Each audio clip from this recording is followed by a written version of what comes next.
Hello, everybody. Thank you for finding us here at Press A to Talk. This is our series Backlog Crew. It's like a book club for old video games. My name's Kurt, and I'm here with John Hello, hello. and Ryder. Hello.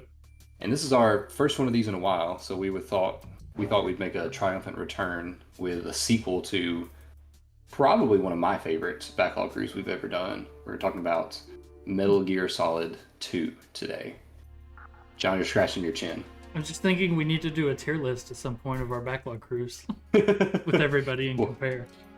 Metal Gear Solid would be very high for me personally. So I Okay, was I okay. was really excited to jump into this game. Much like the first game, I had been exposed to Metal Gear mostly through the Super Smash Bros. Series, and then people talking about it on podcasts, and not much else. So I unfortunately know kind of a big twist in this game, but besides that, I don't know the basic beats and what this game is like. Do you guys have any history with this game? None at all. No, I just played the first one for backlog crew and know nothing other than that. Ryder? So I have, with the entire series, I guess I've played Peace Walker to completion. I've played 5 Ground Zeroes and the actual full game, Phantom Pain, to completion. I've played Portable Ops, not to completion because it's just not as good Peace Walker, but I played probably 10-ish, 15-ish hours of that. Played a lot of Snake Eater, but actually never finished it. And of course, played the first game for Backlog Crew, and then I played this game for maybe the first.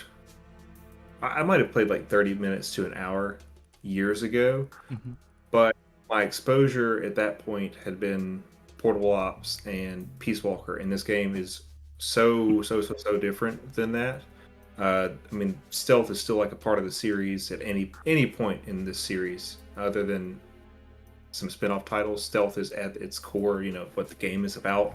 But the core gameplay loop is just so different that it turned me off. And so I think I played like 30 minutes. I definitely did not get to the end of the tanker. And I think that the controls, I don't want to go too far into it, but the tanky controls were enough of a turn off for me at like 14 that I was like, I'm not playing this. And I turned it off and I never came back. We'll get into the controls and stuff more, but so you are certainly, if any of us is a Metal Gear aficionado, I guess that would be you. For But sure. uh, I think it's worth saying this is just part one. We plan on splitting this game into 3 parts. I think it's about 20 hours long, but if it's anything like Metal Gear Solid was, it's going to be extremely dense. And so I think there's going to be a lot to talk about. So if you're watching this video, this discussion is only going to be through the tanker section, which is kind of the opening mission of this game, and then about 15 more minutes of gameplay after that, because that's how far you have to go to get to the next save point. All right. First impressions. Do we thumbs up, thumbs down? Do we enjoy it? I've definitely already moved my save card to the second slot just in case something crazy happens. Just in case. Just in case, That's a good point. That's a better place to start, actually. How are we playing this? I'm playing the remastered edition that was released on Steam in the last few years. How are you guys playing this? Same thing on Steam. I am playing the Xbox 360 version that was released as a part of the Metal Gear Solid collection, which included Metal Gear Solid 2, Metal Gear Solid 3 Snake Eater, a Peace Walker console remaster, Mm-hmm. and then it also included the original 2 Metal Gear games. Not Metal Gear Solid, but the original NES Metal Gear games. So, would you say that you're playing a port, or are you playing a remaster? At both. Okay. It's not. It is a remaster, but it's definitely closer to the original game than probably the Steam version. I might be completely Yeah. wrong in that, but I mean, it was pretty much just a slightly upscaled port of the PS2 version. Gotcha. John, I don't know what you think, but I think it looks pretty nice. Yeah, I think so I too. mean, it has that, PS2 era vibe Mhm. about it. but I mean, it doesn't look like a blurry mess like Oh, yeah. some older games do. They definitely touched it up quite a bit. So this game originally released in 2001. It was for the PlayStation 2, the original Xbox, not the 360, and then apparently it also came out on Windows, which is kind of odd to me. I just don't think about like the cross console and PC gaming going back that far. It was developed by Konami and published by them, but it was the person who is charged with all of Metal Gear is Hideo Kojima, and he's kind of famous / infamous in the video game sphere for his games, and some people kind of view him as this really fancy artist among programmers. And so it's really interesting because I haven't really delved into his catalog games very deep at all. But he's one of those people that's up there with like Miyamoto when people talk about the game developers. So it's really interesting kind of digging into his older work. If like video games had a celebrity, it is Hideo Kojima, like more than anybody else. I do think that like you could argue that maybe someone like Miyamoto would be more influential and definitely like well known. But I think Hideo Kojima is like expanded outside of that, and people who aren't even directly involved in video games have some sort of recognition to him. And the fact that he's working with directors like Guillermo del Toro, actors like Norman Reedus. There's his new Xbox project that has tons of larger name actors and actresses in it. Yeah, I think so. I think it. I don't know. Like I said, he's almost a celebrity. He's beyond what you would consider even like your high name video game directors. Like there's a couple of people who've been able to excel and push past the medium. The Last of Us directors, creatives have worked on the HBO TV show. People, I can't name them. I know that they worked. I was gonna say Neil Druckmann, and now I'm thinking that might be a GTA guy. So never mind. I'm gonna back off. The name sounds familiar. Yeah. I think I don't want to like go too deep into it, but like I do think that he really is kind of something special. The way he's able to blend mediums, and I think he talks about it in multiple points in his life that he wanted to make movies. He never wanted to make video games. Like he does make video games and he loves making them now, but that wasn't his intention. He wanted to be a director. But in Japan, when he was growing up, we might have talked about this in the first video, but that wasn't really an option for him. And so video games is kind of where he started. And then he said, what if I make video games into movies? And I think that like the first game had a lot of those elements, and like the story that he was telling is just crazy far beyond what most video games at the time were doing. The voice acting was stellar, the writing was crazy. There's first real elements of like lighting and cinematography in part one, or not part one, but Metal Gear Solid 1. But this takes it to like a whole other level, and you can really feel that he was elevating video games as a medium, I think, and the ability to tell stories. I don't want to go too far, but I really do think he is a trendsetter, and I don't think it can be understated like how influential he is in video games. I think that everything you said it's fair. By the way, I double checked. Neil Druckmann, he is one of the people that wrote Last of Us. But anyway, we're not talking about him right now. But no, I agree with everything you said. Kojima is probably the only developer that can you can say, and here's Hideo Kojima, and an entire crowd of people, regardless of who they are just going to lose like their mind at the Game Awards or whoever. It's not the head developer of Call of Duty or Halo right now. It's Hideo Kojima, who's, like you said, the celebrity in the game sphere. As far as the cinematic nature, it's really fascinating. It's all the cutscenes. Every time I'm watching them, I'm just thinking, this is like a really well cut together, like short or like even a movie trailer, where every shot is super intentional, more so than in some films nowadays, where it's like, oh, that angle is doing this, and my eyes are supposed to be directed here. And it even has like crazy stunt work, which is a weird thing to say when it's a video game. There's even like a superhero landing before those were even a thing that happens within the first 10 minutes. It's really cool stuff.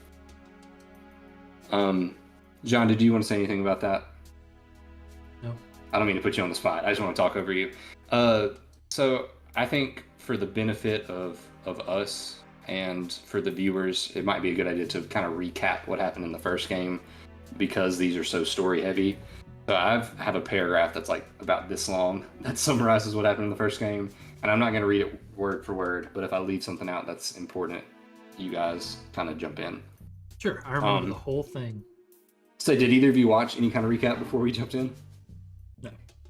I think I might have read one on the home screen of my game that was like, catch up or something like that. And I was like, yeah, sure. And I read, it was like 3 paragraphs, and I was like, I kind of remember.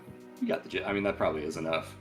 Basically, Solid Snake is a soldier who sneaks into a facility on Shadow Moses Island to take down a terrorist organization called Foxhound. Foxhound has a Metal Gear Rex, which is basically just a giant mech that has the ability to shoot nukes. Metal Gear is just a big allegory for nuclear war. That's what's happening here. They just added mechs to make it cooler. Snake has to rescue 2 people, the head of basically the Defense Department and the government, as well as the CEO of like an arms dealing company. Along the way, he has to fight different members of Foxhound, including characters that we see again in this game, like Revolver Ocelot and Liquid Snake. He runs into some allies who, again, we see here, Otacon, who I believe is the guy who actually designed the Metal Gear. I forget how his kind of turnaround happened, where he becomes a good guy. I don't think he was like intentionally. I think they try to play it up that he's like idealistic, and he's like, "Wouldn't it be cool if this giant robot shot missiles?" And somebody said, "What if the missile was a nuke?" I think there's like a big otaku, like. right? Is that what he says? He is. Yeah, that's what Otacon is short for. Otaku convention. Good friend Joe. He doesn't look as much like Joe in this game though, so can't really make that joke. I think that I'm not trying to go too meta into this, but I mean, no, go for it. Gears 4, right? So I do think there's like this overarching idea, and like good intentions pave the road to hell in this series. Sure. And I think that I'm not going to say this is exactly the case with him, but I can say from future titles and what I do remember from the first game, Otacon / Emmerich might be like one of those characters who thought ultimately like what I'm doing is going to serve a greater good, like because there's a whole thread of nuclear deterrence, which is why Metal Gear was created in the first place. We create Metal Gear, it's the ultimate nuclear weapon, and it prevents anyone else from creating their own nuclear weapon. And in turn, what ends up happening is it gets hijacked, or people make even crazier Metal Gears, and the cycle kind of continues. And I'm not going to say if the series goes as far to say that like full-blown pacifism is like the way, but it is largely criticizing these ideas of like, well, the best way to prevent bad things from happening is for you to be the biggest guy on the block. It's definitely like criticizing those ideas that were very prevalent at the time of the original Metal Gear games in the late 80s, which is peak of the Cold War, right before the collapse of the Soviet Union. And then those ideas just kind of continue. And if I had to guess, this is probably going to be a game more about the espionage state, and it's right before 9/11 and the war on terror. So maybe there will be some elements of that. That's more predictive, though. But anyway, keep going. That would be predictive because this game comes out 2 months after 9/11 happened, so that would be crazy. But continuing on, so again, Snake has infiltrated this facility, and he finds out that he's been infected with a disease that's called Foxdie, which basically they sent him in to be like a bioweapon, and any of the Foxhound members who interact with him will also get sick and then like have a heart attack and die, which we see happen to at least 1 or 2 of the members. At the end of it, Solid Snake fights Liquid Snake, who is his twin clone brother, and he's able to either destroy or disarm the Metal Gear Rex. And then the colonel, who is kind of overseeing the mission, has Snake declared dead. So that Snake doesn't, because the idea was that I think Snake was supposed to be disposable, and so he wasn't really supposed to survive. but the Colonel kind of soft spot, and so Snake escapes with Otacon and with Meryl, who is the Colonel's niece slash secretly daughter. We find that in the game. That's not a spoiler. That's in the first game. And she's also kind of Snake's love interest, at least in the first game. I don't know if that's across the series. Unless you kill her. Unless you let her die. That's true. But yeah, that was a really rough, fumbly recap of the first game. But I mean, that's the gist of it. This game picks up 2 years into the future. Snake is on another mission, being super cool, smoking a cigarette on, I think, the Brooklyn Bridge, wearing a trench coat in the rain, then doing a flip off the bridge, landing on a boat. And you find out he's working with Otacon, and they're working with an anti-terrorist group called Philanthropy. And his mission, Snake's mission, is to infiltrate this ship, which is secretly being run by the U.S. Marines, and find pictures of a new Metal Gear machine so that those pictures can be made public. So first game was about, a rescue mission and stopping an evil organization. This is about kind of just anti-war and kind of going against the U.S. government for the sake of peace, which is very, very interesting for me. Yeah, I definitely thought it was interesting the direction they took there, especially just because of how it starts. It's like, yeah, these just look like regular guys, and yeah, we couldn't have actual Marine uniforms on the boat and everything. And I was thinking, is this actually the Marines or okay? But it ended up being a bit more straightforward than I was expecting. This game likes to throw different things just at you, and I'm just like, okay, well, I'm trying to get ahead of this, and then it was a bit more straightforward than I thought. Yeah, we definitely see the Marines later. My thought was when we landed on it and we were starting to sneak, and I was like, am I gonna fight the U.S. Marines? Yeah. Like, I know that you're not the goal is not to kill the enemies in Metal Gear. Like, you're kind of playing the game not optimally if you're just going around killing everybody. But I'm just, even sneaking up behind a U.S. Marine and like choking them out, I was like, I don't feel like people would respond very well to that, especially in like 2001, 2 months after 9/11. And then, of course, the Russians invade and kill all the Marines, and then you just kill the Russians, and no one has a problem with that. And so I was like, oh, that's how they do that. I'm not saying I don't have a problem with that. I'm being clear. I'm just saying from a cultural perspective at the time, I was like, oh, this makes sense what they're doing here. It is kind of funny you say that, because at the beginning of the game, I'm sure yours had this because we played the same version, but it was just like, yeah, so this game represents older views about certain things, so viewer discretion is advised. I can't remember the exact wording, but it was basically like that. Yeah, it was something like that. It's the things that they put on like the Disney Plus, or like super old cartoons that had like super insensitive racial themes. And that's on this game that's only 24 years old. And I was like, what did you guys... You're thinking like, man, what are we about to get into? Yeah, exactly. I was like, what did you guys do?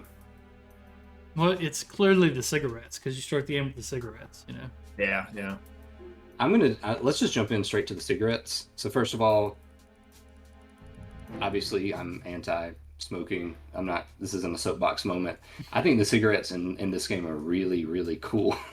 Because they did this in the first game too, is... He has a cigarette in his inventory, and you can just pull it out at any time, and he'll smoke it, and it drains your health, but it also lets you see like infrared wires or lasers and things like that. So there's like a lot of bombs later on in this mission, and you're supposed to like go around and stuff, but you can just or shoot a fire extinguisher or something, but you can just pop out a cigarette, and I just think that's a really cool mechanic. I don't know. They continue to like the series where like your different cigarettes or cigars, other things have gameplay effects like on the real world, and it's usually a pretty common thing as well. You're made fun of, like, really, you're bringing those along with you, like limited inventory space, and you gotta have the cigarettes. Yeah. Alcon's like, those are bad for you, and he's like, I know. And it's like, all right, grow up, nerd. All right, so just immediately, how do you think I keep my cool voice? So immediately we're dropped onto this boat of Solid Snake. I say the Russians. I should say a Russian militia intervenes and sort of takes over the boat. And so your mission got a little bit more complicated. but we're left to kind of play with the controls at this point. So, John, I want to know from your perspective, how did, just initially, once you had hands on the controller, how did that go for you? I think it went well. I will say I did fumble around a little bit in the beginning and did get caught a few times and have to redo a few scenarios. Particularly, I thought that the guys would stay knocked out indefinitely at one point. So I had just decided to start knocking out everyone. So I knocked out everyone outside. Then I went in, and then I When you say knocked out, tranquilizer or tranquilizer, like yeah. okay. And so I had went in the ship for only a few moments, and then went back outside to the door that it has you use, and there's a dude that patrols that door, and he walked right up on me, and I was just like, "You were just knocked out." So I don't know. So it's just remembering the controls and just getting used to it. Because in this game, you know, you go into a first-person mode to do the shooting, to aim it, and so it's just getting used to that. Having to hold down a button, swap the view from like top-down type view to a first-person view is just kind of interesting to get used to. It's also weird buttons. I think it's like I agree. L1 to go into first person, and then it's either R1 or maybe like square to shoot. It's very odd. Yeah. For me, it was X for Xbox, but the equivalent of square. Yeah, like the left button on like the controller face, whatever that is. Right, as far as knocking people out, I know you can use the Trent gun, and I know you can do like a melee combo to knock people out. Are those the only two ways to knock people out? As of right now, yeah.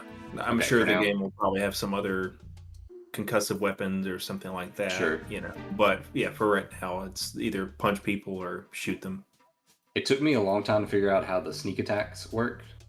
But I just realized, I was like, oh, you have to have nothing in your hands. So you have to have empty hands, so you can get behind somebody, you use the action button. And then he just kept letting them go. So I was like, what are we doing? And I was like, oh, you got to mash it. And so I was just mashing it.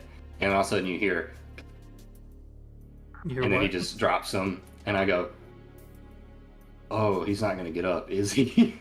So apparently if you grab them, if you just mash the action button, you just snap their neck. Oh. And I didn't know that. But once I did know that, this game got a lot easier. I will say that. Could you like throw them? Yes, you can also throw them by doing that. Yeah. But they just kind of fall down, and you can run past them, but they don't usually knock it. They don't like go unconscious. So I'm really bad at directions in games. So I spent a long time wandering around trying to figure out where I was supposed to be. And eventually I just got tired of the people in the way. I will say I was surprised at how semi-open world this game was, because you know it wasn't very linear, because I had went a completely opposite direction and did things that I was supposed to do later before I actually did the main part, which is to go up. I know it told me that I needed to go take the what's the main deck of a ship called? Anyway, it told me to go to the bridge. It told me to go to the bridge first, but I was having trouble finding it. Like, obviously it was the staircase that went up. Didn't happen to notice the staircase, so I explored the entire ship it would let me beforehand. Yeah. I must have missed the thing that said go to the bridge, because I just knew that my mission was to get to the bottom of the ship, and so I just immediately went down. And then I got to a point where they were like, you need to find a gun, and I was like, well, where could that be? And that's when I started wandering around breaking necks. Yeah, that part confused me, because all the enemies carry guns, and it tells you to go get a gun, and I'm like, well, but they acknowledged that later. Did they? Because they're like, this is at the end of the section that we're playing through now. But one of the characters tells you can't just pick up your enemy's weapons, because every weapon has a pin and is matched specifically to the person wielding the weapon. So, yeah, there's a lot of in-game explanation of how things work. Like, you know, it's really basic stuff where they're saying, use the action button to do this. They'll, like, say the names of buttons. Yeah. But then they'll go even further, and they're like, this is your mini-map, Snake. Be sure not to get caught, because then a signal goes out from the enemies that scrambles, and you won't be able to use it until you're hidden again. And it's just like, why are we Like, it's not a criticism. It's just odd to in universe explain all these mechanics, and it's like, here's exactly how this technology works and how it's going to affect your gameplay experience. I think that's I interesting. think there was like a common, I would say common, but I think more of a thing in the early 2000s is games were playing with the idea of how to more organically feed you tutorials, because Mhm. Sly Cooper is an example of that as well. You know, Bentley's like, Sly, make sure you do whatever, and like, walks you through the tutorial out loud. And that I think it's a little easier to stomach because it's, cartoony, cell Talking shaded. raccoon. Yeah, but I will say sometimes this does feel like a little off. Um, but I much at the same time, I think I'd much rather have that than have to sit and click through like 5 or 6 different like menus explaining concepts.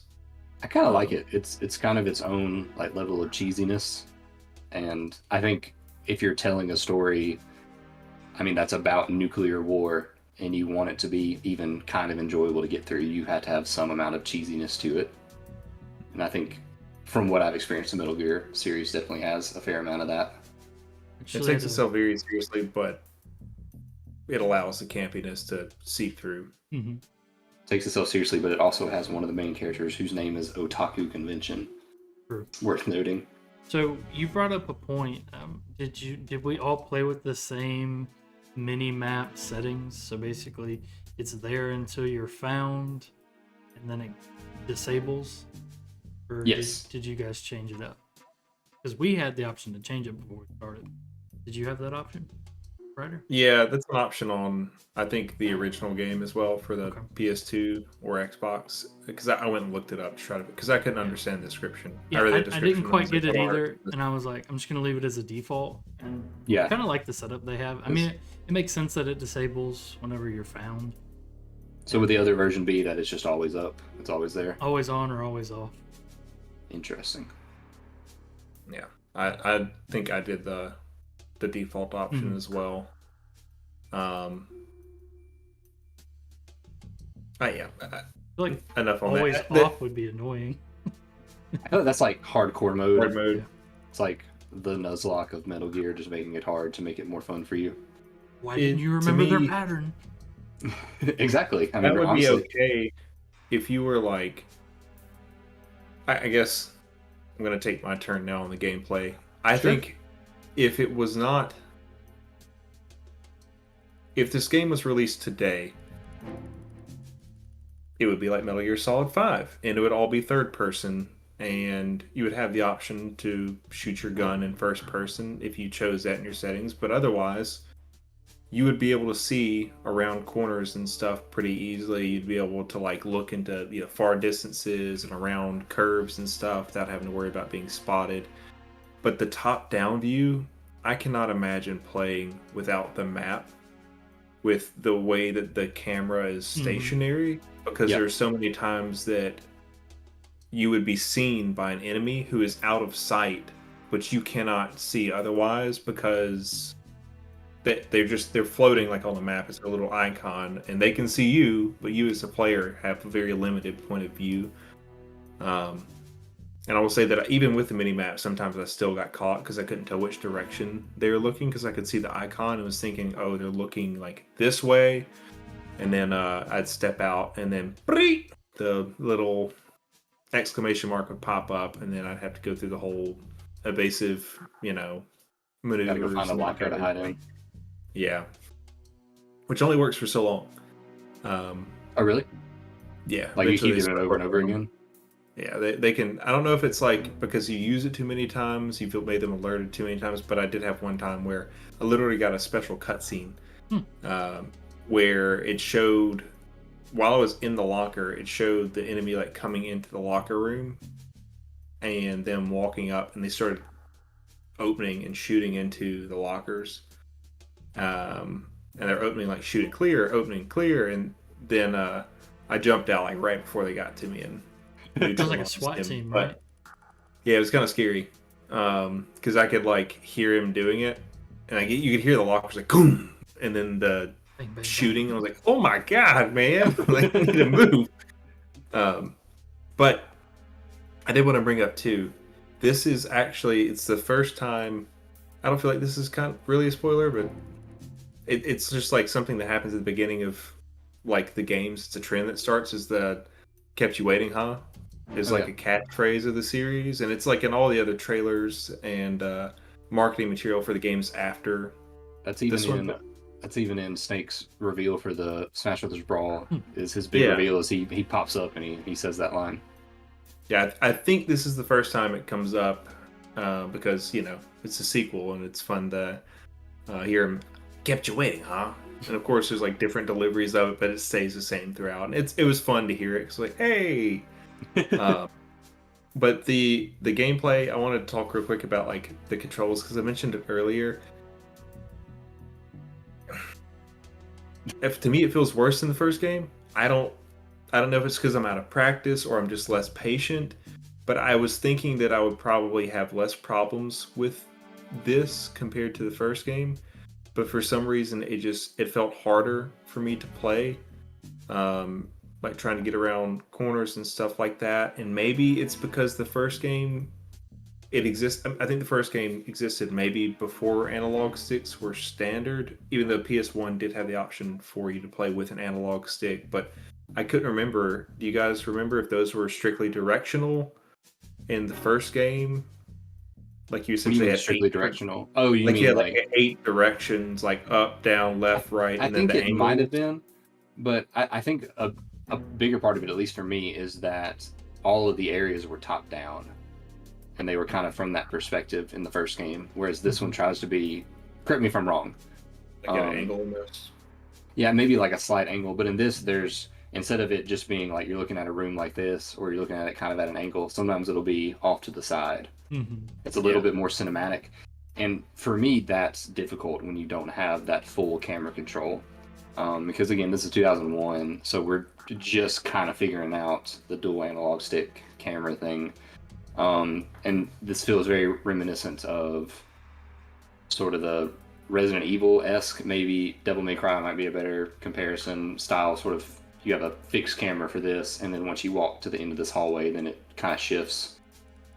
And at least for the outside of the boat, a lot of the interiors are all just top down, and Yeah. I didn't have as much trouble moving through those as I did the outdoor sections.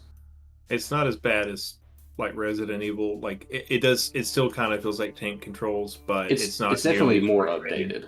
Yeah. Yeah. Yeah, yeah, Um, yeah. I don't mean to say bad. That's the best comparison I can think of.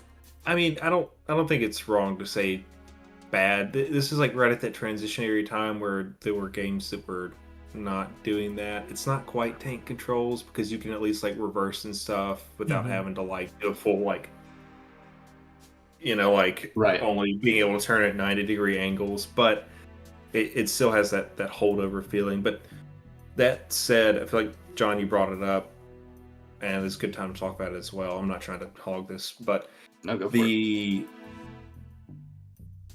level design here is some of like the tightest level design I think I've ever seen. I mean, I don't know how you guys feel about it, but it feels like a puzzle box. Like Mhm. I was shocked at how layered, literally layered it is. And kind of like Resident Evil, where some doors will lead you into a new area and you're like, okay, cool. But if you try to turn back, like, oh no, that's a Yep. one-way door. So like you're Mhm. stuck now. So you're having to like constantly try to learn. It's literally a labyrinth while trying to avoid the invading troops. I had a lot of fun once I started to pick up on that. It was very frustrating for the first little while because I was like you, Kurt, trying to go take pictures of Metal Gear because that's what I, Mm. for some reason, that latched in my head. I'm like, go underneath, take pictures of Metal Gear. And so I was trying to get underneath, and like, there's a lot of times you just get stuck in like a loop if you like Yeah. miss one little corridor, and you'll be stuck in the same area trying to figure out how to get to the next area. Finally got to the bottom of the ship, and then they're like, you need a gun, and that's when I was about to like throw my controller. But I breathed and like kept going. I think realistically, if you know this, you could probably do this like 45 minutes, Oh yeah. Yeah, it's not a maybe long 30 section. minutes. If you really like, if you know, like, all right, I need to beeline to the top and then Yeah, go down to the bottom. I wasted a lot not of counting time cutscenes, in definitely. hindsight. I wasted a lot of time. Could have Which some that's pretty part of the quick- fun though, Enjoyed a is lot you're of trying time, to like John. peel. It's like an onion. You're trying to like peel off the layers and like get a little deeper. You can't say everything's like an onion, right? Or it doesn't It work. is. Okay, it's like an ogre. There you go.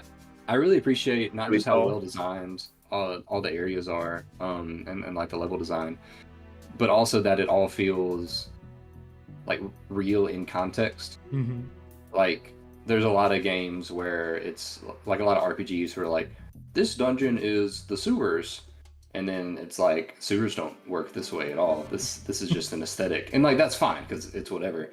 But I feel like this game takes itself that much more seriously, where you have these hallways, and then the hallways lead to locker rooms, or they lead to storage facilities, or they lead to Mess like hall.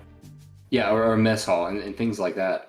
And I don't know if there was one in this section, but there are like bathrooms in these facilities in Metal Gear. Like they feel, I'm not gonna say they feel like real places, but they feel thought out by people who wanted them to feel like real places, which I think makes it more compelling, and it kind of helps with the buy-in to what's happening.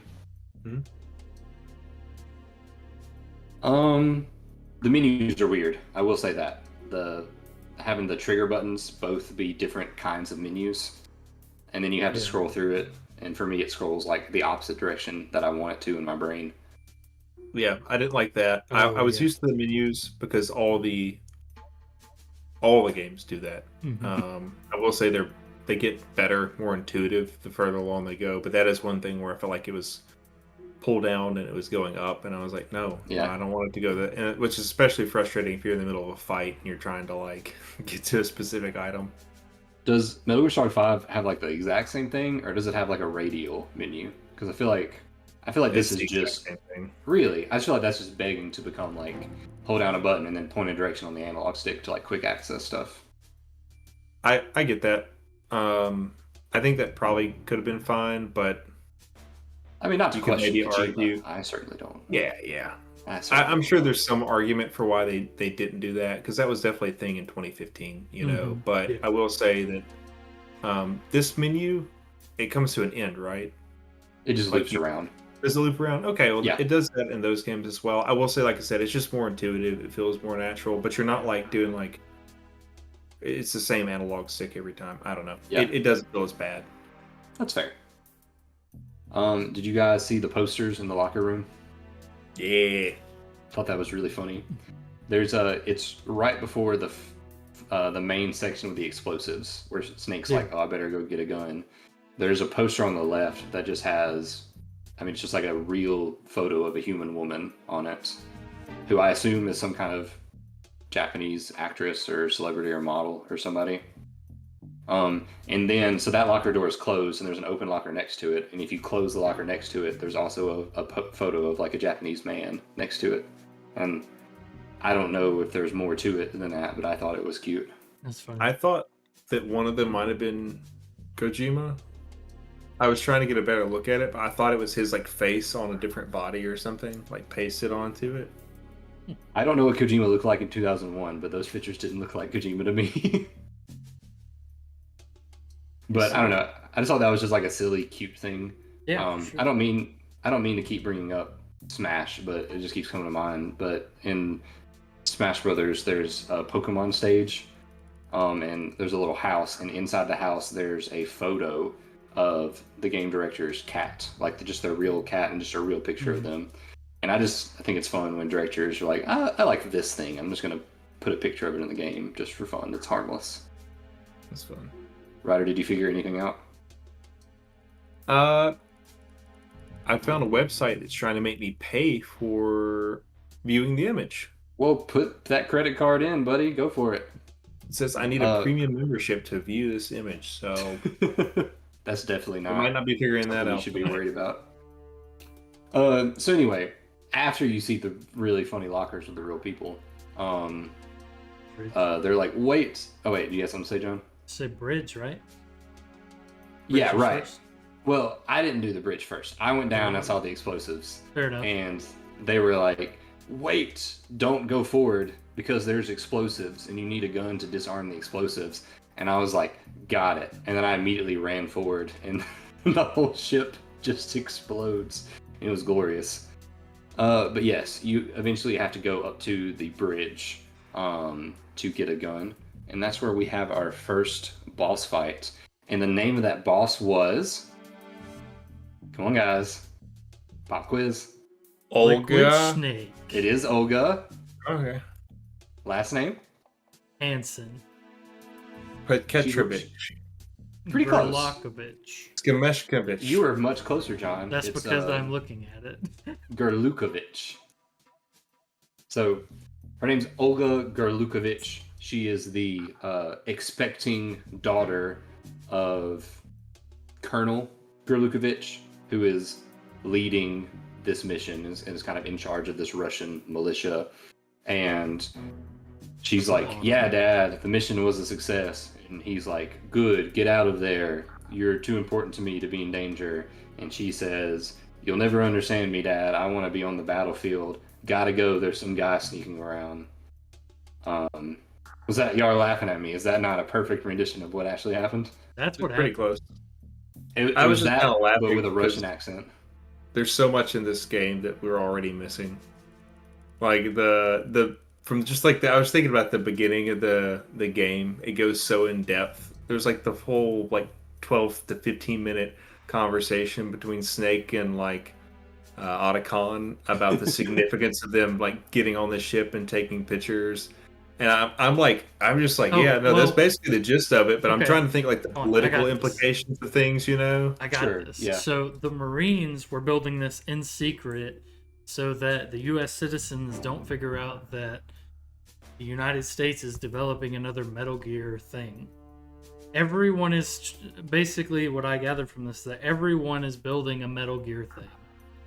Uh-huh. And this one's going to be the aquatic Metal Gear that takes out all the other Metal Gears and makes the U.S. the basically superpower of Metal Gears. And so they haven't released this information to the public. So we are basically going to be whistleblowers and show this Metal Gear to all the U.S. citizens, which would also show it to the entire world.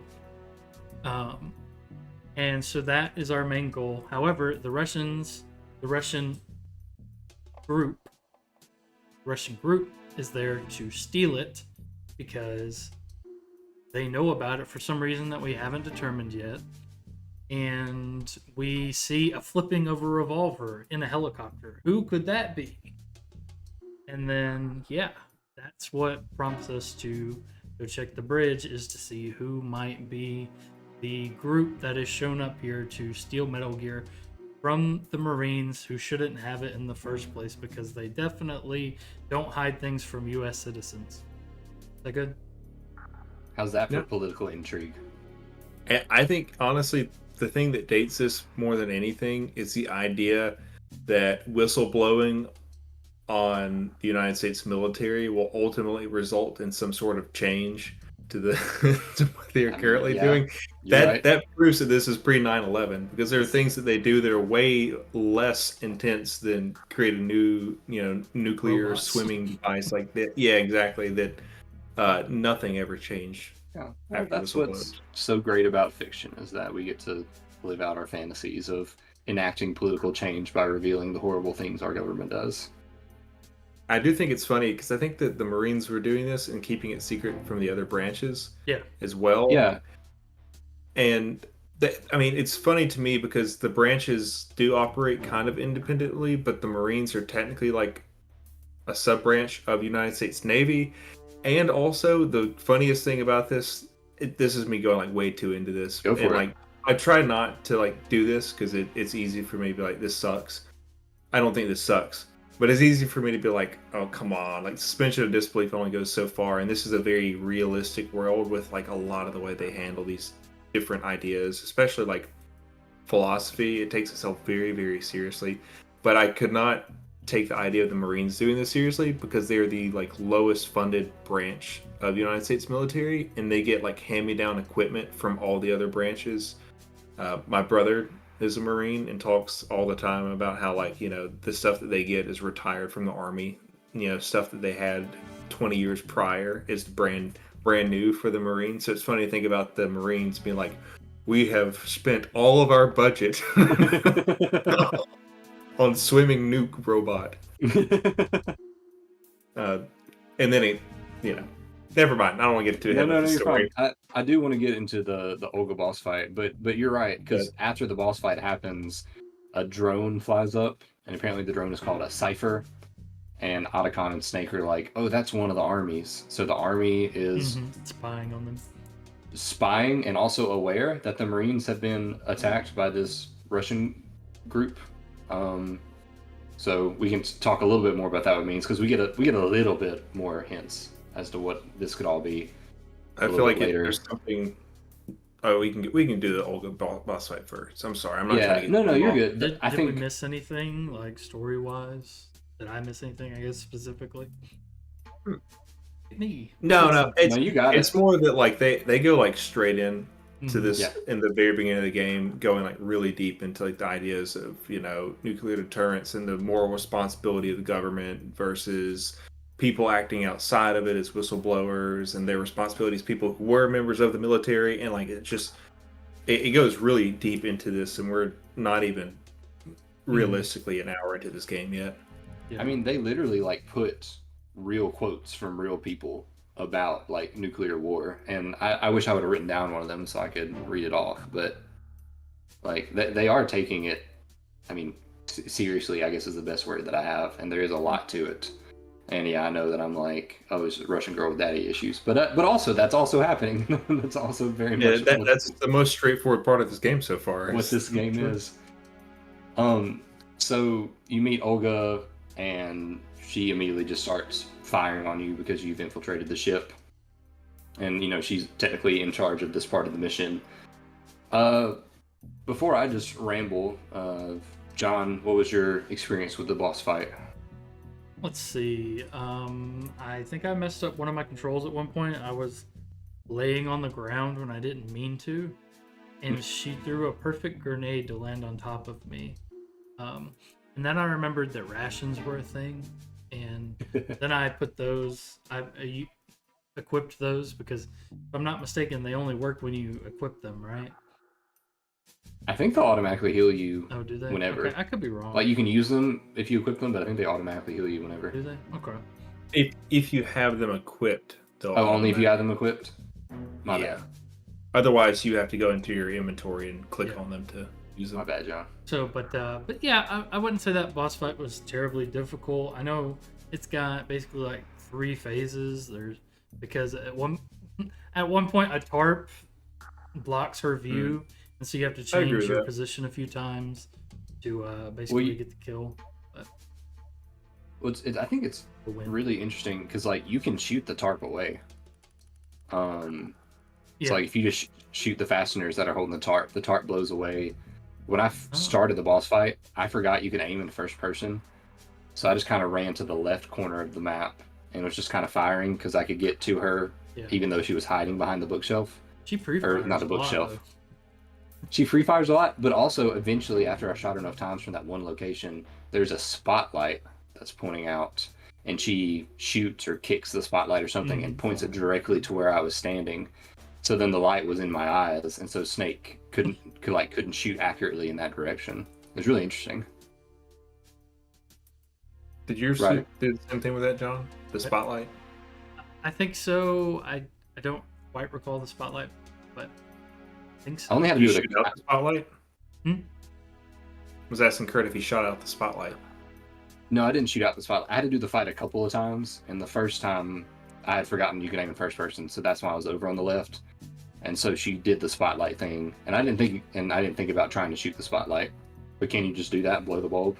Yeah, and it's funny though because I didn't think about shooting the tarp off. So I was watching for her fire through, shooting her through the tarp, and then once she kicked the spotlight, I just shot the light out immediately and could see her again. But it's funny though because the game offers these like environmental risk for you as the player to have to conquer, and you could, I guess, just bullhead the way through it, and then you don't have to clear them out. It does make it a little bit harder, but I think it's fun that it leaves that option to you as the player. Like if you figure it out, congrats on you. You made it a little bit easier on yourself. But if not, you just keep playing the game and do your thing. I think it's really incredible design that they thought through things like that. Because I'm not going to get on a soapbox, but a lot of times people today are like, oh, I love games that have like these realistic physics systems that respond realistically to what I do. And that's great to a point. But then to me, it just makes it end up feeling like, well, they didn't really design this with a solution in mind. Sometimes, like they just put a problem in front of you and knew you would figure out some way to use the physics to solve it. Whereas this feels very intentional that they thought about, all right, so in this boss fight, there's going to be this cover here, there's going to be a spotlight. If you have spotlights in your eyes, like you can't see, so that's going to affect your aim. But spotlights, those are weak to bullets, so you can shoot those out. There's a tarp that people can hide behind, but if the tarp's gone, like it just feels like it has those systematic things that people want, but instead of it just relying on your own creativity, the designers actually thought through like how would these things actually act in the real world, and how can we design the user experience around those things. And I have just a ton of respect for that because I think that's far more interesting, if that makes any kind of sense. Yeah, no, I agree completely. Yeah. I think the environmental factors are part of what elevates this, and later games do similar things, and making small tweaks to the environment can completely change the requirements of you as the player for how you're playing and how you're thinking about the world. And just, I don't know, I'm not going to say it necessarily makes it feel more realistic, but it adds a layer of fun to it. Mm. And it doesn't require that, I guess, what you're going to, the hyper-realistic physics or something like that. No, instead it's just, there's a tarp and it blocks the way, but if you shoot out the supports on the tarp, you can see them better. As simple as that. Makes it fun. And it's simple, but it's not like obvious. They're not like beating your head over like you have to do this, because you can do the fight without interacting with any of those elements. They're just there if you choose to. And I very much enjoy that. So all that being said, you kind of trade bullets back and forth with Olga for a little bit, and we get a cutscene where I don't remember. Do we see her explicitly die, or does she fall overboard? What happens? She doesn't die. She like collapses. Remember, you're shooting her with tranquilizer, so I guess that's the right. idea is eventually She gets stars over passes her head out. at the end, right? Yeah, like the Z's. Oh. And then, because if you take her gun, because that's where you actually get your pistol from, take it from her, you can walk out. And I was like, I was playing with Larkin, watching me, and I was like, I looked at Larkin and I said, she's going to be a problem later. I'll take care of that. So I walked back outside with the pistol because I couldn't do anything right then with it. But I came back once I had like ammo and was like ready to, and she was gone. Yeah. So the implication is, I guess she escapes on helicopter or something. Yeah, I don't know. It's definitely going to be spoilers for the end of this section. It's definitely going to be a "you killed my father" kind of moment, if I had to guess. Something like that. Wouldn't surprise me. You killed my granddad, maybe. I don't know. She's Okay. pregnant, right?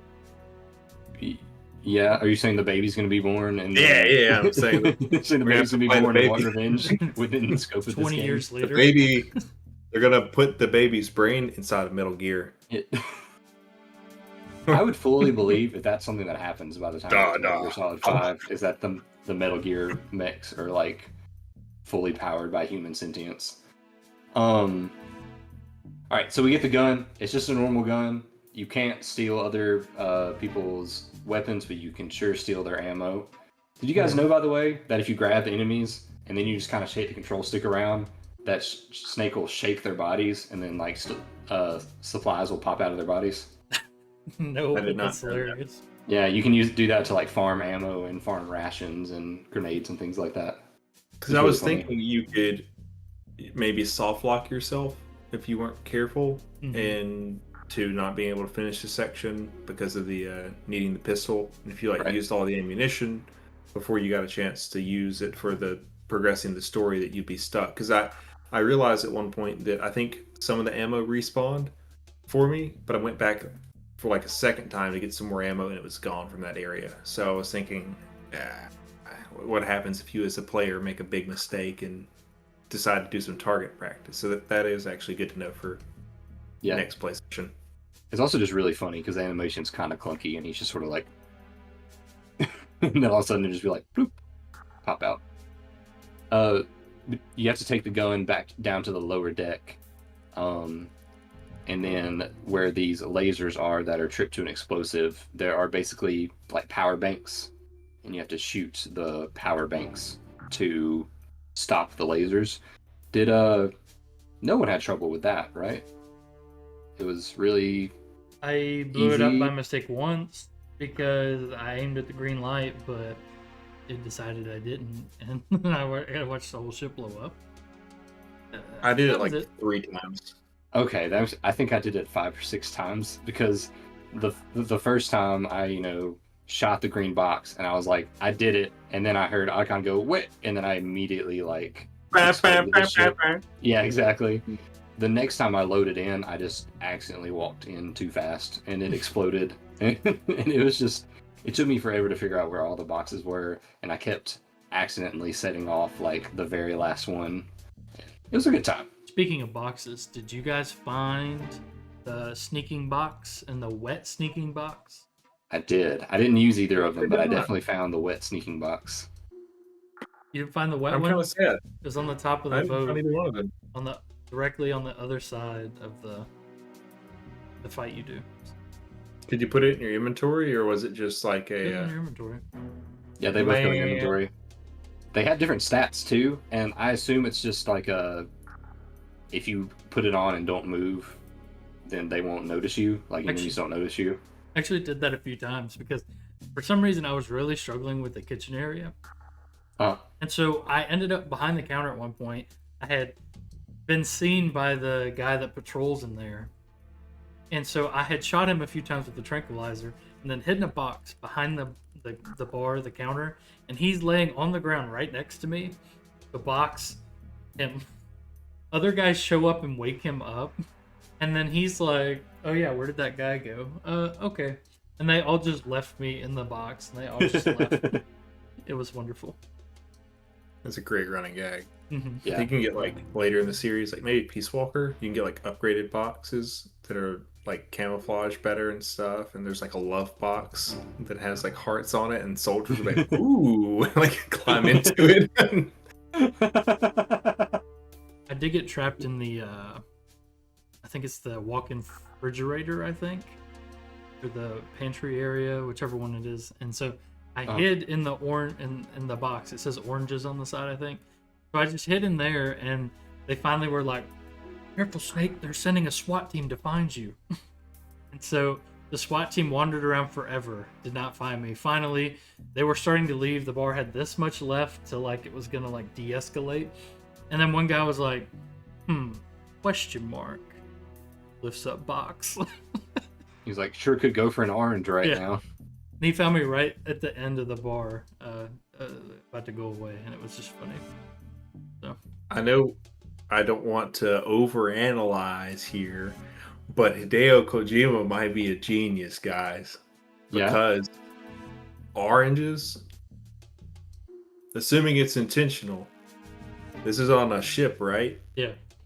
Sailors historically would get scurvy. Yeah. And citrus is actually what you would eat to reverse the effect. So maybe that was intentional. I don't know. It seems kind of goofy, but it could have been anything. But oranges seem kind of intentional for it being on a ship. What was the wet box? I didn't end up putting that one on, so I don't remember what it was. I didn't use either, so I'm not sure what it actually was. It's very funny. Ryder's looking it up. He's got that Google image search open. I keep that thing on me. John, did you use? Yeah, Ryder. He's I was just looking really hard. That might have been me. I finished off my drink and it made a noise. Oh no, you didn't do anything. Ryder's just squinting at the computer screen. Just a box. I don't even know. It looks like it's just a box. John, gotten a spoiler for a future box. So I Oh, don't want to no. say anything in case you guys care about box spoilers. It's like Easter egg stuff, though. Yeah. John, did you use your gun for anything besides solving puzzles? When we got in the lower decks, I did. Yeah.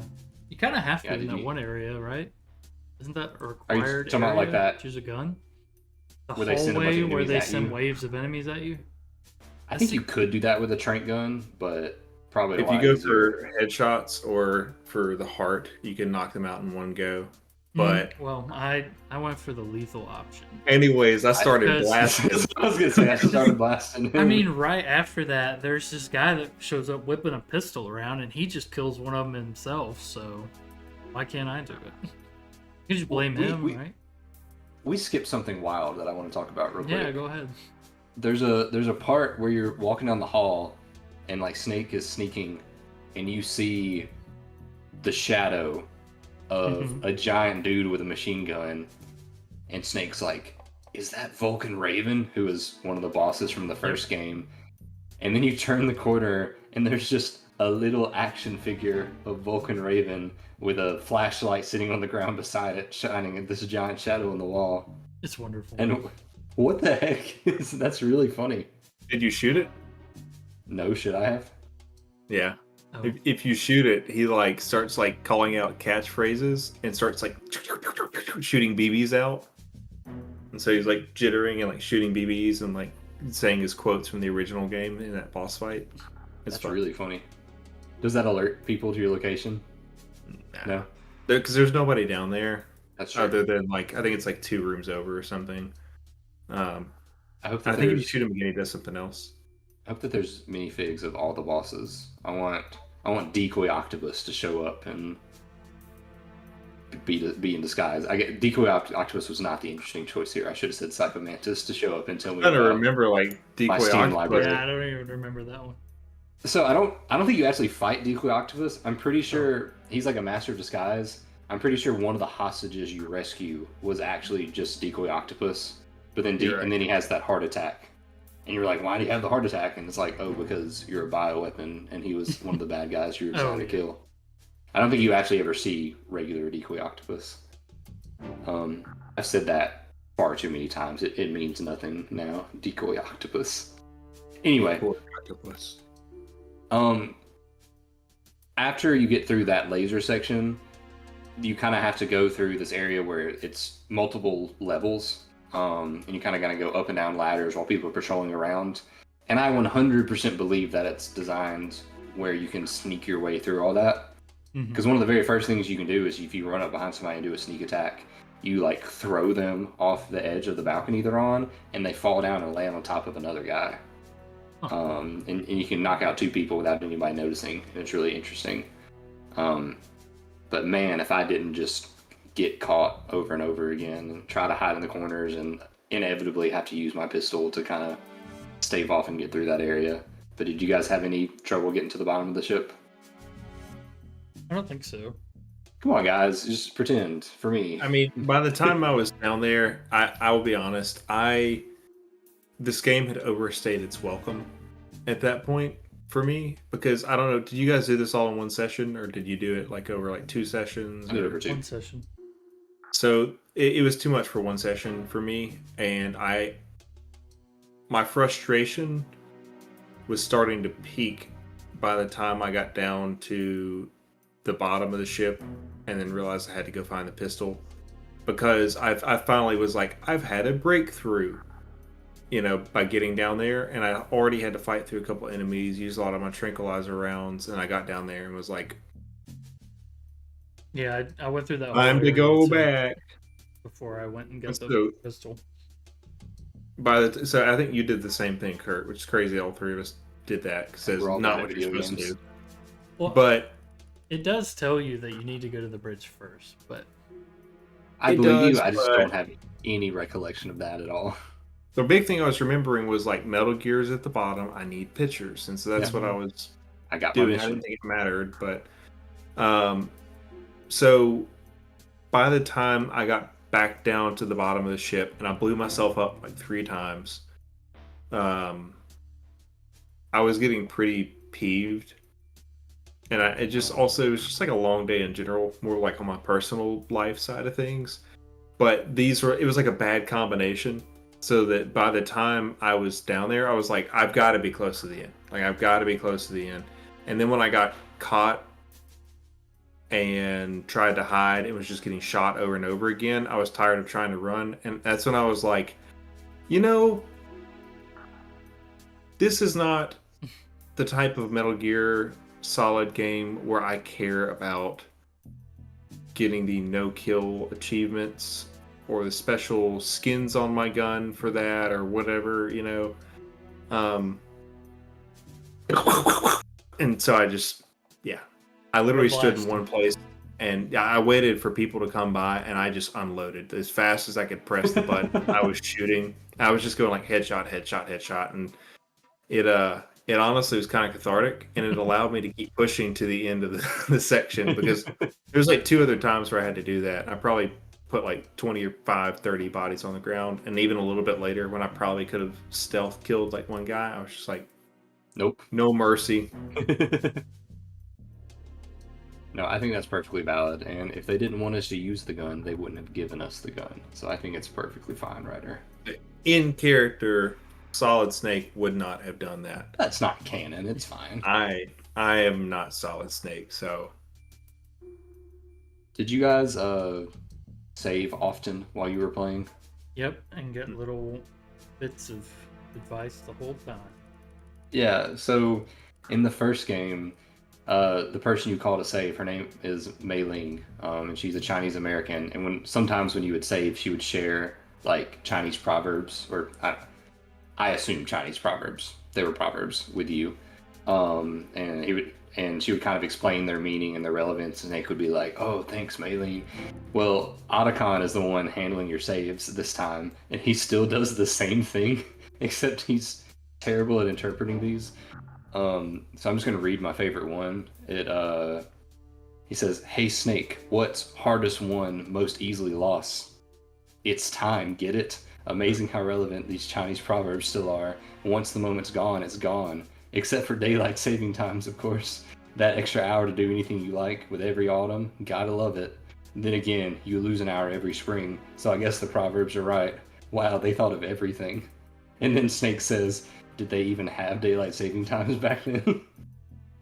And that's just pretty much how every one of these conversations go. Yeah. And they're really funny. Yeah, they some of them linger, just like that one's like one of the longer ones, I think. But I think that's part of what makes it funny is they just keep going and going and going. There's the one about like the people buying jeans that are already ripped. Yeah. And I don't even remember like where it was going with that one. But they're also like far off the walls. And like he like butchers the retelling of them as well with some of them. Yeah. It is pretty funny. Another really good one is he talks about the idea of original sin, and he's like, the idea is that you're born bad, so you can't help but do bad things. And Snake's like, I think it's that you're born bad, so you have to work really hard to not do bad things. And Otacon's like, oh, what's that? Gotta go. He's just like, I don't want to acknowledge that I have no idea what's going on. I have this wiki page open. I'm gonna leave it and just read through those again later because it's just randomly really give us funny. one every now and again. Yeah, I'm just gonna bring that up in like regular conversation. Just like go to work tomorrow at lunch with the other teachers. Be like, by the way, have you ever heard this proverb? Kurt, could you shut up? I'm trying to eat my turkey sandwich. That's exactly what's gonna happen. I have 20 minutes before I have to go back to the kids. They're gonna look at me and be like, why is the band director talking to me? What's happening? All right. Is there anything else? Oh, Ryder, go. That was me. Oh, John, go. Sorry. I was gonna say, so we got to the part where we just fight an onslaught of an ambush of soldiers, right? An ocelot? Yeah, that's what I said, because that's what happens next, right? Well, after you fight them, you go into the next room, and then you see one of the Russian soldiers, like lock you in, basically, is what happens. Does Ocelot show up? I know he's probably showed up in a cutscene at this point, but we haven't like run into him yet, have we? He might actually. Does he show up like in passing right here? Yeah. He does. He literally, he's like, remind me. Who are you? Oh, I'm so sorry. And he's like,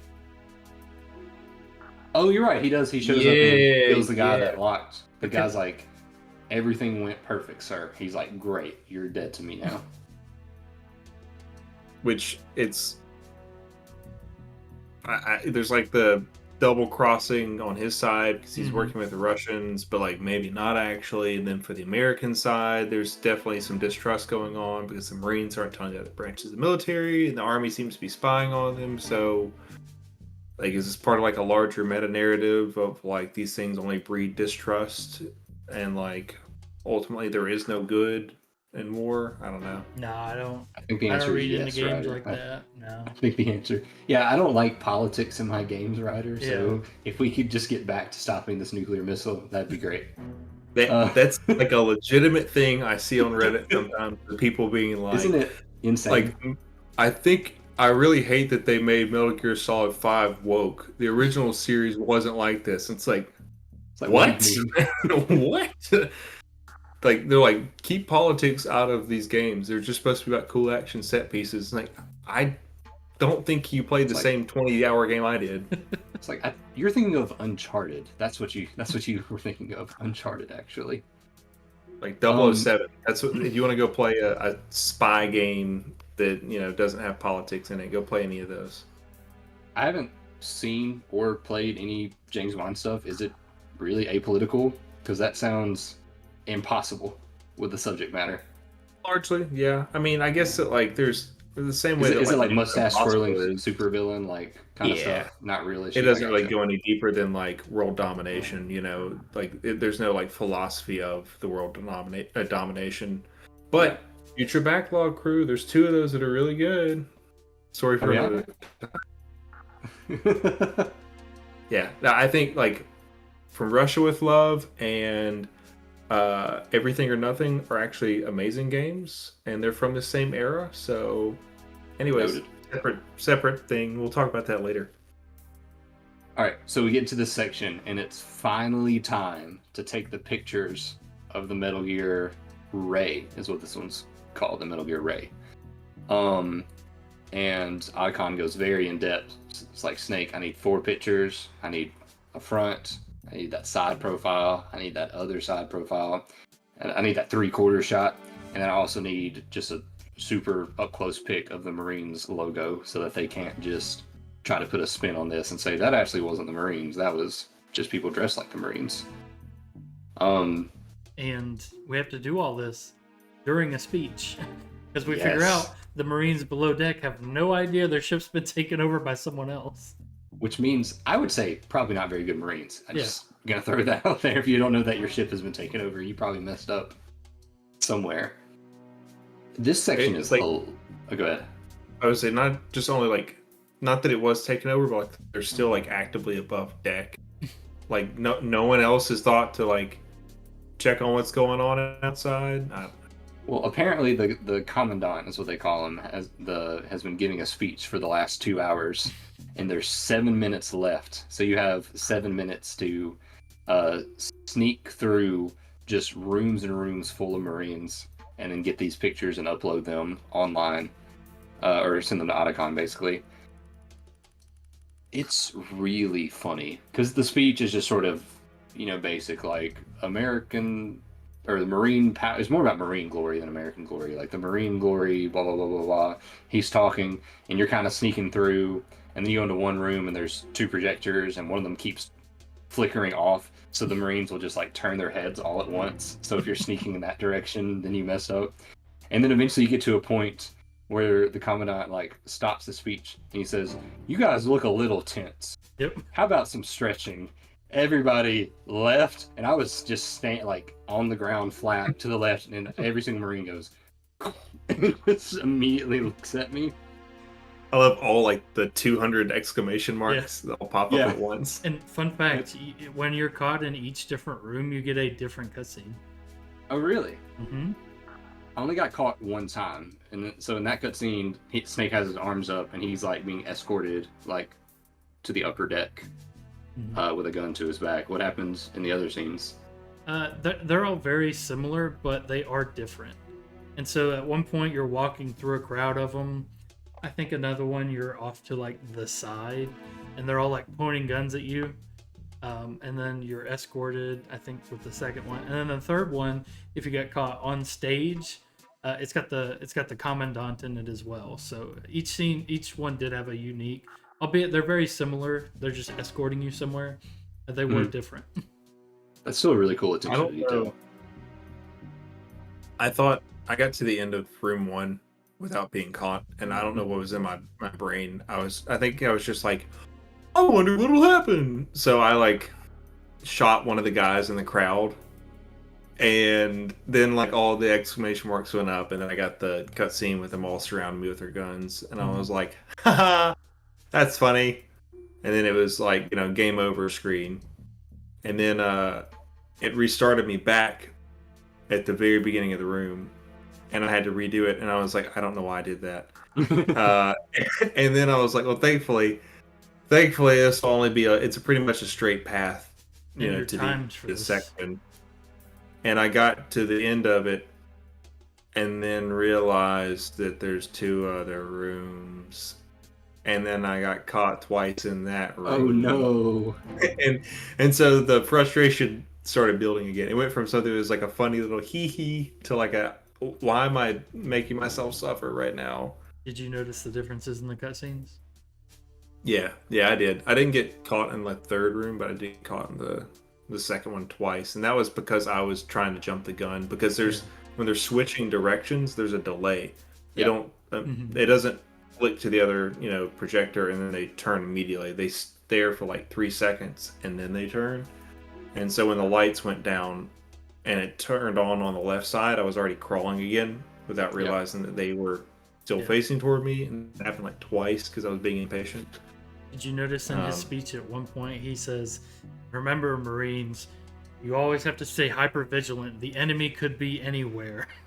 Yeah. And you're just crawling through the room. At that point, I was sprinting back and forth behind the audience at the stage, taking the pictures, because you don't really have to. Like, I think you have to be crawling for some of those rooms, but for that very last room, I was just running along the edge of the wall, like directly underneath the cameras, and not one person noticed me. And there's even a time, not even the commandant who's looking directly at me. There's even a time where the commandant says, "Enemy to your left," and the entire audience looks to the left, and luckily I was hiding, and he's like, "That's what I would say if there was someone here." And I was like, oh, I thought I got caught. There's one point where he was literally like, "Yeah, I'm kind of running out of stuff to say now." It's so funny. Like in character, and then he like continues again, like after 30 seconds of kind of meandering conversation. And every time he goes off script, the timer pauses. Yep. Because Otacon, he said, "I've analyzed his script. He has about 7 minutes left as long as he doesn't go off." And so it's like at least 15. Yeah, so anytime he does anything else, it just like pauses the timer. So I think I finished it with like 3 or 4 full minutes left, even though I was not moving quickly at all. I finished with literally like 0.1 second. Oh wow! Oh really? Because I didn't struggle at all. I could not get the pictures. John, that's what not. a friend would say in this moment. I got like 3 out of the 4 pictures, so I went to like upload them, and it was like, "This is good. This is good. This is good. What is this one?" And I was like, "Bro, I don't know," but it didn't tell me which like one I was technically missing. And I think one of them was like the front versus like there's like left side, right side, logo, front. Is there maybe? Yeah, there's 4 pictures. I think it was like the front is what I was having trouble like getting like a good angle of. And I tried it like 3 or 4 times, and I did it, went back, and I took pictures again, and I went back to re-upload them. And the one that I took of the front uploaded and took the place of the one on the right. Yeah. And so I had to go and retake one on the right, and I was... So by the time I got done... The bottom bar. Well, in ours, you can see all your other pictures on the bottom bar. You can click a button, and it'll swap which picture you're going to overwrite. Oh yeah, no, that was a thing too. But like, no, I mean, it didn't. When I went to the computer, it took my preference, I guess, of like the one I took that I thought was the front, and it was like, this is for the right side because I was like slightly to the right. Sure. It was a pain. It was a huge pain, and it didn't matter. The game progresses anyway. So as long as you upload something, I think it just keeps on going because Otacon was like, well, these aren't the best, but it'll do. And just the game moved on. And I was like, I was Yeah. freaking out because I Did didn't you want to redo this whole section. did you want them to give you like a Pokemon Snap style? Like this one, wow, 120 points. Well, I just thought that it was one of those things where, like, if you didn't get each one of those angles, Sure. then, you're going to have to redo the entire picture Oh, section okay. again. And instead, it was just like, well, that kind of sucks, but we're going to move you on anyway. So he does So give I was different just audio bored. for us. He does a good Yeah. job or something.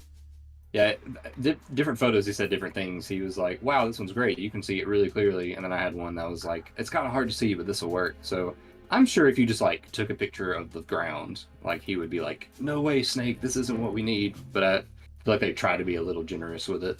Mm-hmm. Yeah, like I said, I just The couldn't get that last angle for some reason. Go ahead. Go ahead. no, you're fine. I was gonna say, I just want to appreciate the UI on the like fake computer system that Otacon made to upload those photos. From just a game design perspective, that's just a lot of work for like a one-off thing. Because there's a little chibi Otacon there who was like talking to you, and then I don't know. I just like when you go into a game and there's like a computer or a phone or something in the game, and you can tell they paid a lot of attention to what the like UI or the OS or whatever looks like on the actual device. Yeah, because they could have just had it be the codec again. Mm-hmm. Yeah, it could have been the exact same thing, or it could have just been a black screen with like text and just like files submitted. But they like went out of their way to make it again kind of cheesy and kind of weird and kind of fun. And I liked it. No matter what you say, John, I liked it. It's good. Good. I thought that it was very interesting that, I mean, I guess it kind of makes sense, but that the Marines logo was literally just Marines. Inside. Yeah. Yeah. Like it wasn't like the actual official Icon. Marines logo. And I didn't even think about the fact that like There's some government entity, and I was like, is that symbol technically copyrighted, or did they do it just to prevent any sort of controversy from them, officially being, Yeah. lumped in with that kind of paramilitary Public. aspect that they're. Yeah, exactly. So And I don't think you can just use, like, I couldn't just print off the official logo for the army and like put it on my business. Like, I don't think you can just do that.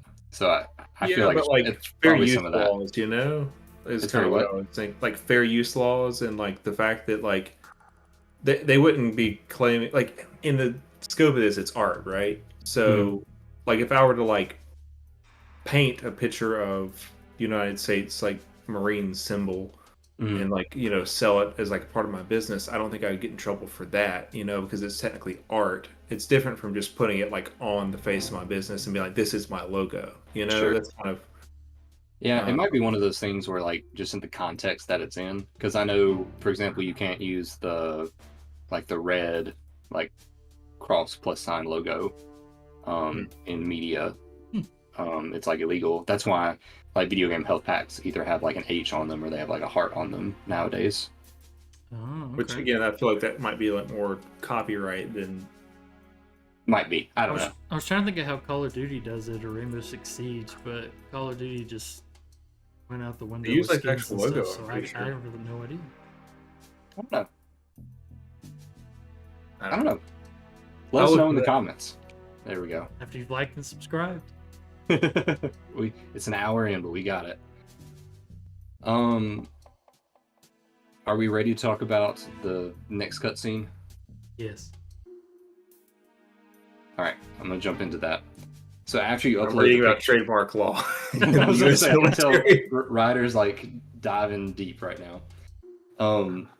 So after you upload the picture, or at least you send them to Otacon. I guess we don't know if they get uploaded or not.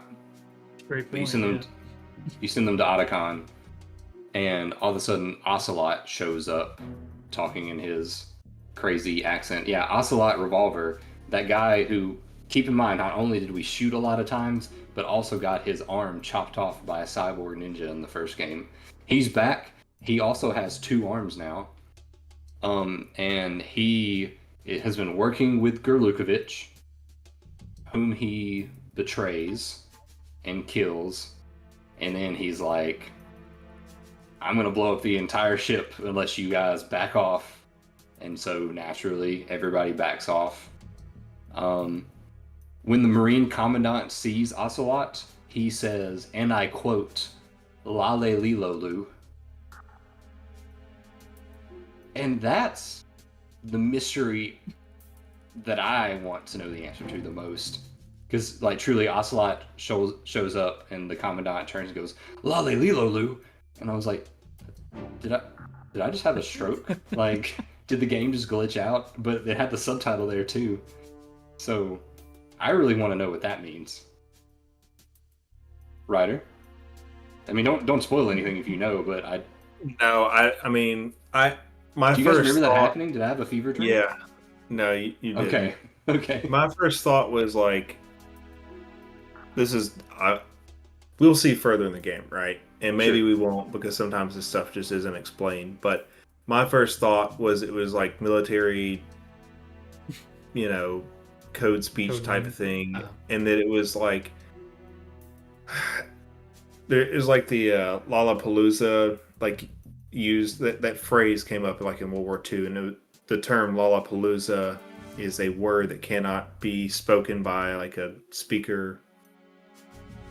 It cannot be spoken by somebody unless they are speaker of the native tongue. So you could, like in Japan, or not Japan, but like Hawaii during like World War II, you could use that phrase to like point out Japanese spies, because you could ask them to say Lollapalooza and they couldn't pronounce it correctly unless they were a native English speaker.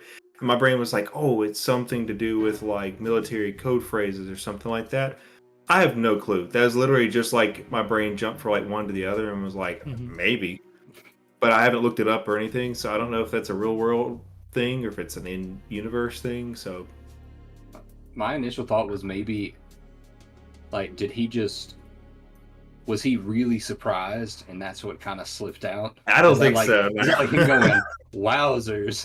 Like, is that like what that's Jinkies? supposed to be? Yeah, exactly. Lolly. Like, I don't know.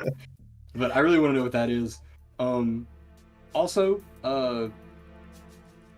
again, Ocelot has a second arm. Apparently that other arm is from Liquid Snake's body. Yeah. And he's got a whole Jekyll and Hyde thing going on with Liquid Snake where they're fighting for control over this body. That was also very strange. I was ready for the game to be weird. I wasn't ready for like that specifically.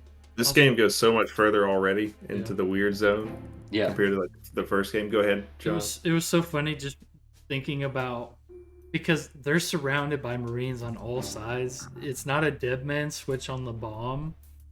And so I'm just like, feel like any Marines would have, both of you would have just been murdered or taken down. I was thinking that the whole time. I was like, you're surrounded on all sides by Marines. And they all could have like rushed him at like any point. Yeah. Well, I mean, don't we see the after he kills Gerlushevich, don't we see the Russians try to rush Ocelot, and he, using a single revolver, takes them all out before they are able to pull the trigger? Yeah, I so guess the I'm premise just is saying, he's literally lightning fast with the revolver, I guess. Is the premise. So I think the Marines are probably just scared, and well, I don't know, maybe they know what Lale Lilolo is, and they're like, I'm not gonna mess scared. with this guy. if he could kill all of them, he would have to be so lightning fast, because there's only 6 bullets in a revolver. So that's what I was thinking the whole time. Yeah. Killing. Does he have 2 revolvers, right? So he probably does. Killing 12 people at a time and then reloading to kill out the full room of like 50 plus people. So I was thinking, I was like, there's no way this would be realistic. But again, we're at the point where the game is just ridiculously funny and interesting. So I'm just keeping that in mind. Only an hour and a half in. Yeah. Yeah, I know. It's crazy. Let's see. At this point, Ocelot reveals that his plan the whole time was to use the Russian militia and Gerlukovich to infiltrate the Marine ship and to steal the Metal Gear Ray. We also find out that he's working with the president. I don't think I don't remember if he says that out loud, like to the general public, or if he says it like on comms privately. But he's like, Mr. President. And he also, yes, I think Ryder? that was like on like a walkie-talkie or Yeah. phone call or something as he's escaping. And also based on dialogue in this game, and also the very end of the first game, we find out that the president's name is Solidus. So he's working with President Solidus, who is, for some reason, stealing the machine from his own military organization. Successfully Anything else? stolen. Yeah, that's true. He did. He stole it. He blew up the ship. Everybody drowns. The end. Yep, that's the end of the game. Thank you all for That's joining us. pretty much it. And the plan was to stop like right there for this first part, but they don't really let you actually save in the older versions of the game until you play for about 10 more minutes of gameplay, about 30-40 more minutes of cutscenes. So are you guys ready to enter this second section? Sure. Yeah. So I will say I will talk through this regardless, because I don't think there's going to be too much in the way of spoilers after this. But I was able to begin the next section of gameplay and then save there, so I didn't actually have to play out anything. I might have been a miscommunication. I'm not sure. Really? Did it show all the cutscenes and everything? Yeah. For, So like, I the got new all the setup? cutscenes, and then I got to the point where Past I elevator? had control of the character, Mhm. Really? Didn't it let you save? and then I could save there. Oh, Gotcha. It let us save I about didn't 10 realize. minutes later, so we'll just stop whenever you take control of the character. Oh, really? So you got? I thought yeah, we had I to was keep playing saving. forward. Yeah, once we get control of the character, it doesn't have the save option until you manipulate something in the world. And then, Wow. So- Okay. So the reason why this came up for anybody who's watching this is because I actually thought that I had to play longer than Kurt and John did. I thought, based on what we discussed, the you two did, of but you. not by much. Well, you did originally because it let us save as soon as the Metal Gear Ray cutscene happened. But Oh. we had to do something with the So character weird. for a little Okay. bit before So it just we could save again. delayed your save spot by like 2 cutscenes. Yeah. And then delayed our following save spot by like 10 more minutes of gameplay. It's very strange. Yeah. Okay. Okay. It's so Yeah, weird. we'll stop where you stopped then. Yeah, we won't have to get into it. It's not really much to talk about, Yeah. but we'll just talk about the setup for this next section. So we flash forward 2 years into the future. We're getting narration, I believe, from the Colonel, returning character from the first game, who says that the tanker incident was 2 years ago and it was covered up. And so the public story is that a group of terrorists blew up a crude oil tanker. So nothing about it being a Marine ship, nothing about it being a Marine ship that had a nuclear Metal Gear on board, nothing about the Russians being involved, nothing about Snake or Ocelot. They put in a giant fence around the area of the tanker incident, which they say is to keep in the oil, to keep it from spreading. And then something called the Big Shell was also built inside the fence. And it's said to be like an offshore cleanup facility. So they're going like super hard in the government cover-up area. Let's see. Much like the first game, the Big Shell has been seized by, I guess, I don't know if I should call them terrorists yet, but they're former member of the Navy SEAL Special Anti-Terrorist Training Squad, which is called Dead Cell. Kind of sounds like a terrorist group to me, but I'm just I gonna love that game. Yeah, great game.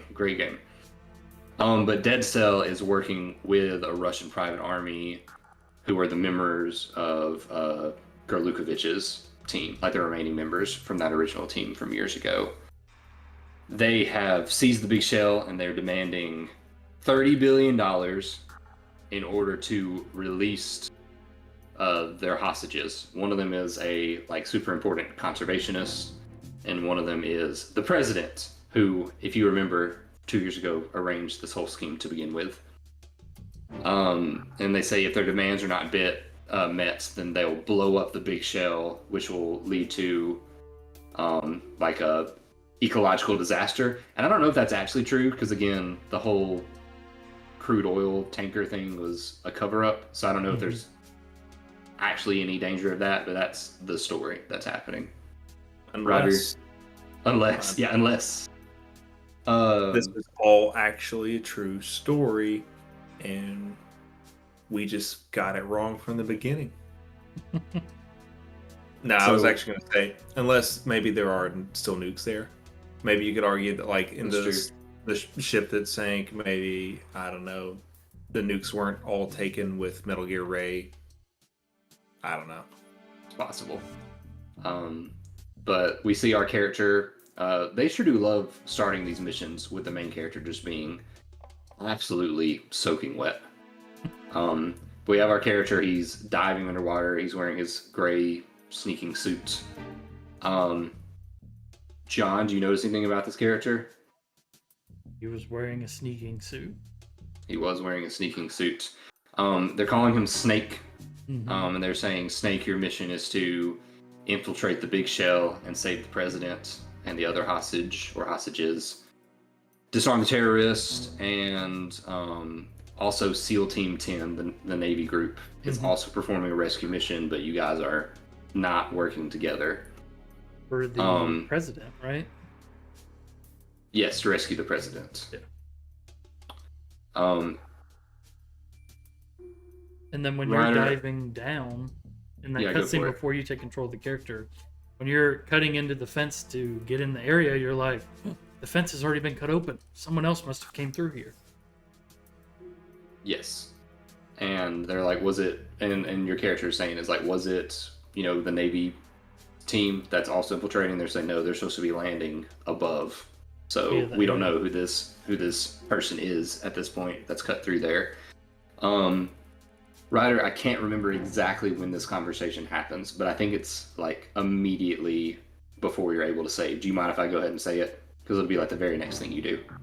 I already got this part. I saved right after this. Okay, well, I'm going to say this next part, and it's the very next thing you do if you haven't already done it. But again, the Colonel is working with someone codenamed Snake. Whenever this person lands, they said, hey, let's change your name. Your code name from now on is going to be Raiden. And then we get control of the character, and that's where it ends for now. Mm-hmm. I will say that I did get all of that. Okay. And I think that this is not a spoiler because this is me commenting on what I've seen. The voice of this character shifted over the course of the cutscene. It did. It was really cool. It was fun because when he starts speaking, our character, codenamed Raiden, had the traditional Snake voice, and then after he talked for a little while, the gravel kind of fell out of his voice until eventually it became something else entirely, which I thought was an interesting choice. Yeah, John, that's what I was asking if you noticed that. No. So did you notice his hair sticking out of his mask? The back of it, right? Yeah. Like, did you notice? Blonde? Yeah, it was blonde. Okay, so that's what I was curious if you noticed these things. I'm trying not to spoil anything. That, yeah. But so unless Snake has been doing a fake voice all this time and then also decided to dye his hair, it's safe to assume we're playing as someone new, at least to start right now, who we're kind of led to believe is Snake at first, and we'll almost certainly get a little bit more into that next time. Yeah. So far, I'm really digging this game, and I'm really excited to play more. Do you guys have any final thoughts? None that I can think of. Said everything there is to say. I'm excited to get to a different area. The last part of the game, the part of the game we just played, rather. I'm not going to say it felt like a retread, because it did feel like something new, but it did feel pretty familiar to the first game. In a lot of ways, this tone of the story, kind of the way the map was built out, some of the gameplay as well, the first boss fight, all that felt like a nice little homage, continuation of the first game, so I'm interested to see how this either continues that or turns it on its head. I'm interested. Nice. So for this next section, again, we're doing this in 3 parts. So if you, I don't know in what order we'll upload these, but if you happen to see this one and want to be playing along, the next video is going to cover all the way until we finish the Harrier area. And I haven't played this game before, and I don't think I've gotten to the Harrier yet.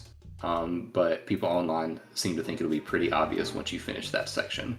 So we're going to play all the way through the Harrier. We're going to meet again and discuss kind of the second chunk of this game. And yeah, I'm really excited to see what happens with these characters, to see what happened with Snake and Otacon, to see what Lale Lulula means, all the good stuff. But yeah, thank you guys so much for watching. John, Ryder, thank you as always for your wonderful company and insightful discussion. If you've enjoyed this, please give it a like, share it with a friend, and subscribe. And that's all I have to say. So thanks for watching. Bye.